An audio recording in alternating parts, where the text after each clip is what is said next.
भाइयों से खुदा की कसम नाराज हो के ईद की नमाज पढ़ने आ गए, अपने बच्चों को भेजा, दे देख चाचा कौन सी मस्जिद में नमाज पढ़ने गया, अब्बा वो इस मस्जिद में, फिर मैं तो नहीं जाता, मुझे दूसरी मस्जिद में ले जा। इस हाल तक मुसलमान गिर जाएगा, खुदा की कसम ये तो कभी सोचा ही नहीं था। मस्जिद में नमाज पढ़ने के लिए आ रहा है, कलील पर हाथ मार के देख रहे हैं, इतनी मट्टी लगी हुई है, लोगों को आसे पासे के नमाजियों को दिखाता है, देखो जी 10,000 तनख्वाह लेते हैं, देखो जी 10,000। अल्लाह कहता है अपने हाथ की उंगलियां नीचे कर ले, अगर मैंने मरोड़ दी तो पानी का गिलास पकड़ने के काबिल नहीं रहेगा। मैंने कहा अल्लाह मैं क्या करूं? फरमाया तुझे कलील पर मट्टी नजर आ गई, दिल के अंदर वैर के मट्टी के पहाड़ नजर नहीं आए, भाई की नाराजगी का पहाड़ है, माँ की नाराजगी का पहाड़ है, ये दिल के अंदर पहाड़ है, इस मट्टी को साफ कर, पर मैं इस मट्टी पे सजदा कबूल करूंगा। जब तक मेरे अजीजों नफरत की मट्टी साफ नहीं करेगा, तेरा सजदा तेरे सर से ऊपर नहीं जा सकता है।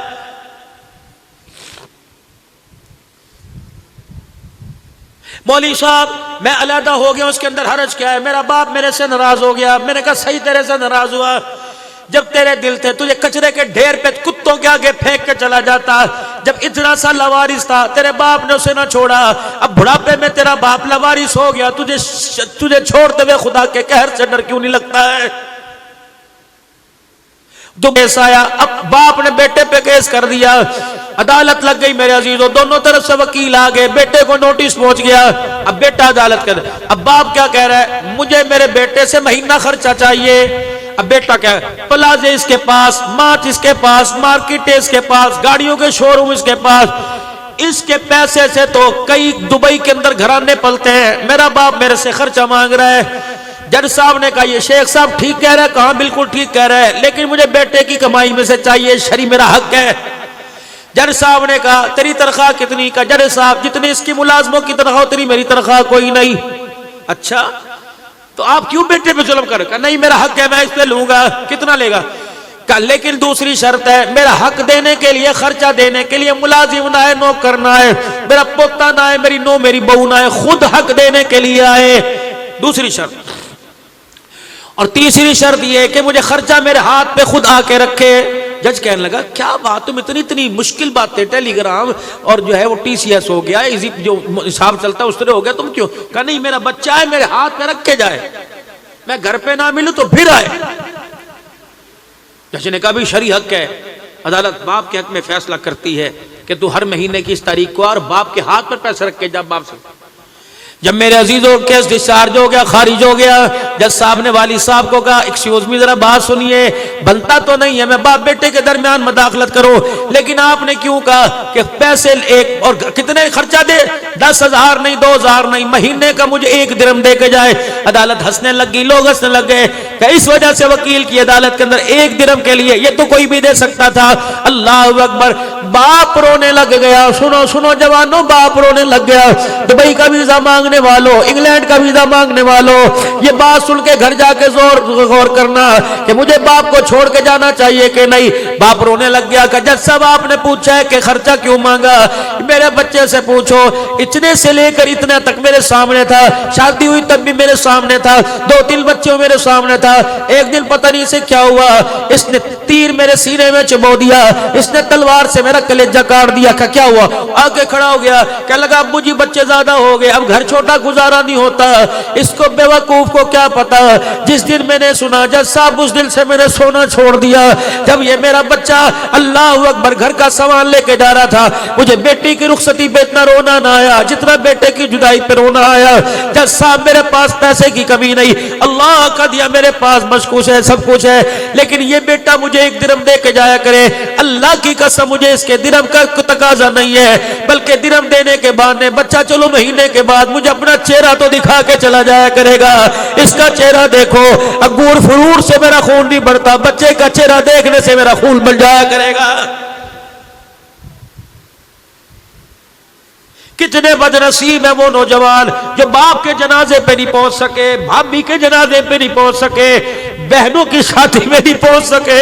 मेरे अजीजों, जो पैसा तेरे से घर की खुशियां माँ बाप छीन ले, बता तू उस पैसे को क्या कब्र के अंदर लेके जाएगा? इंसान की आखिरी ख्वाहिश होती है कि माँ बाप को मैं खुद अपना कंधा दूं। जिस बदबख्त औलाद को डॉलर पाउंड रियाल के चक्कर में माँ बाप का सा जनाजा न मिला, ईमानदारी से बता वो इस पैसे को भा लगाएगा?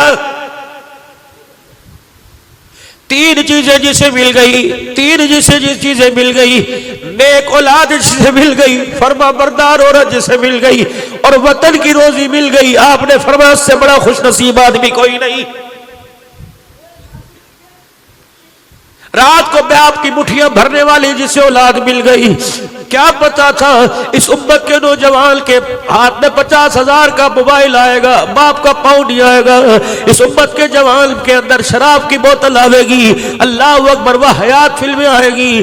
खुदा की कसम ये हाथ तो बैतुल्लाह के लड़ पकड़ने के लिए बनाए थे, ये हाथ तो अल्लाह ने अपने आगे उठाने के लिए बनाए थे, ये हाथ तो माँ बाप के सर में तेल लगाने मुठियां भरने के लिए, ये हाथ तो मखलूक खुदा की खिदमत के लिए बनाए थे। पता नहीं हमारे हाथों को किसकी नजर लग गई, जिन हाथों में ज़मज़म पकड़ना था उस हाथों में शराब के जाम आने लग गए। और रो के खुदा को दिखाओ ताकि अल्लाह को हमारे पे तरस आ जाए।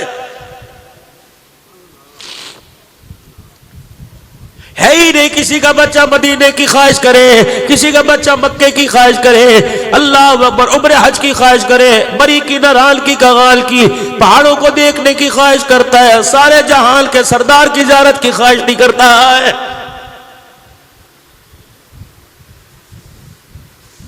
वक़ाल रब्बुकुम उदऊनी अस्तजिब लकुम, मेरे से मांगो मैं तुम्हें दूंगा। कहते हो अल्लाह देते कोई नहीं, मांग वो रहे हो जो अल्लाह ताला को पसंद ही कोई नहीं। वो कैसे दे जो उसे पसंद ही नहीं है? क्या मांगता? अल्लाहु अकबर, रब्बना हब लना मिन अज़वाजिना व ज़ुर्रिय्यातिना क़ुर्रता अयुनि वजअलना लिल मुत्तक़ीना इमामा। अल्लाह अकबर, फरमा बरदार बीवी मांगता, अखलाक मांगता, किरदार मांगता, औलाद को आंखों का नूर मांगता। तूने मांगा मकान, दुकान, गाड़ी मांगी, अल्लाह फरमाया जालिमा तू मोटरसाइकिल मांग रहा है, मैंने तो तेरी नस्ल को दुनिया का इमाम बनाने का फैसला कर रखा है। क्या मांगता? रब्बना अतमिम लना वगफिर लना इन्नका अला कुल्लि शैइन कदीर। क्या मांगता? रब्बना वला तुहम्मिलना मा ला ताक़त लना बि वअफ़ु अन्ना वगफिर लना वरहमना अंत मौलाना फंसुरना अलल कौमिल काफिरीन। क्या मांगता? रब्बना इग़फ़िरली वलिवालिदैया वलिल मुमिनीना यौम यक़ूमुल हिसाब। अल्लाह कहते हैं मेरे तो जन्नत की सरदारी के ताज का वादा किया, तू चपड़ासी की नौकरी मांगता है। और बंदे मेरी शान के मुताबिक नहीं मांगता, कम से कम अपनी औकात के मुताबिक ही मांग ले। खुदा से मौत मांग रहा है, मरने के बाद मेरे अजीजों कौन सा तूने मेरे जहान तैयार कर रखा है? अगर इस वजह से खुदकुशी को जायज समझ रहे हो, इस वजह से खुदा से मौत मांग रहे हो कि मरने के बाद सुकून मिलेगा, रब्बे काबा की कसम है जिनका तुमने इशा की नमाज के बाद जनाजा पढ़ा, जिनका तुमने रमजान मुबारक के महीने में जनाजा पढ़ा, जिनका तुमने मेरे अजीजों रमजान के बाद ईद के बाद जनाजा पढ़ा, जाओ जाओ जाओ जाओ उनके कब्रिस्तान चले जाओ, उनकी कब्रों के पास खड़े होकर पूछो क्या बनी कि जब से जनाजा पढ़ के गए हो, रब्बे काबा की कसम है फरिश्ते इतना बड़ा सोटा दिखा रहे हैं, उन्हें करवट बदलने का हमें मौका ही नहीं दिया है। बस मेरे वीरों, अल्फिकू मिम्मा रज़क़नाकुम मिन क़ब्लि अन यातिया अहदकुमुल मौत। 5 घंटे की आपकी मेरी औकात है, आखिरी बात सुन लो, 5 घंटे की औकात है। इससे ज्यादा मौली साहब तेरी भी हैसियत कोई नहीं, मेरी भी हैसियत कोई नहीं। मैं बेशक खतीब पाकिस्तान हूँ, शेखुल हदीस का भी इतनी हैसियत कोई नहीं। पाकिस्तान के सदर वजीर आजम की भी 5 घंटे की औकात है। अगर सर्दी के मौसम में मरे तो 10 से 15 घंटे की औकात है, अगर गर्मी में मरे तो 5 से 8 घंटे की औकात है। नहीं यकीन आता मर के देख ले, अल्लाह की इज्जत की कसम, सुबह फजर में मरेगा, जोर से पहले पहले जनाजा उठा दिया जाएगा। तेरे घर वाले तुझे 10 घंटे के लिए घर में रखने को तैयार नहीं होंगे। जिसकी पहली चीख निकली, जिसने कहा असगर के अब्बा, अकरम के अब्बा जल्दी आ जा, देख तुम्हारे बाप को क्या हो गया। अभी तू बोलता क्यों नहीं, जरा एक मरतबा तो बोल, देख मुझे मेरी खुदा के वास्ते मुझे किसके सारे छोड़ के जा रहा है, बोल बोल। ये कौन है? ये सगी बीवी है, दीवारों में टकरे मार रही है, ये कहती छुरी दे दे मैं अपने कलेजे में मारूंगी, इसके बगैर मैंने जिंदा रह के क्या करना है। चूड़ियां इसने तोड़ दी, लाल दुपट्टा इसने उतार दिया, खन्नों की बालियां निकाल दी, कोका इसने निकाल दिया, हाथ की मुदरी निकाल के मुंह दिखाई वाली फेंक दी, कहीं बस मैं अकेला नहीं जाएगा, मैं तेरे साथ जाऊंगी। यही बीवी अपने बेटे से कह रही है बाबे को फोन कर दे, चाचे को फोन कर दे, ताए को फोन कर दे, बाहर ताए चाचा बैठे पर्चियां मारते फिर रहे हैं, फलाने महल्ले में फोन कर दे, फलाने महल्ले में फोन कर दे, बक्की मस्जिद में फोन कर दे, सुनारे वाली मस्जिद में फोन कर दे। अबू बकर सिद्दीक में ऐलान कराया क्या, हजरात एक जो ऐलान सुनो, हमारा अब्बा बेकार हो गया, अब इसकी कोई हैसियत नहीं, जल्दी आओ इसे उठा के ले जाओ, अब घर के मकान में किसी कमरे में इसकी रहने की गुंजाइश बाकी नहीं रही है, जाओ ले जाओ बस। हजरात वक्त की पाबंदी करना, जनाजा इतने बजे घर से उठाया जाएगा, इस रास्ते से लेके इतने बजे जनाजा पढ़ाया जाएगा, सारे आ जाओ, 1000 आदमी आ जाओ, 11 सवे बना लो, 13 आ जाओ, इतना खैरपुर टाबे वाली आ जाए, इतना हासिलपुर वाले आ जाओ, इतना कोट आजम वाले आ जाओ, सारे आ जाओ, धक्का लगाओ ताकि मेरा बाप घर वापस ना आ सके।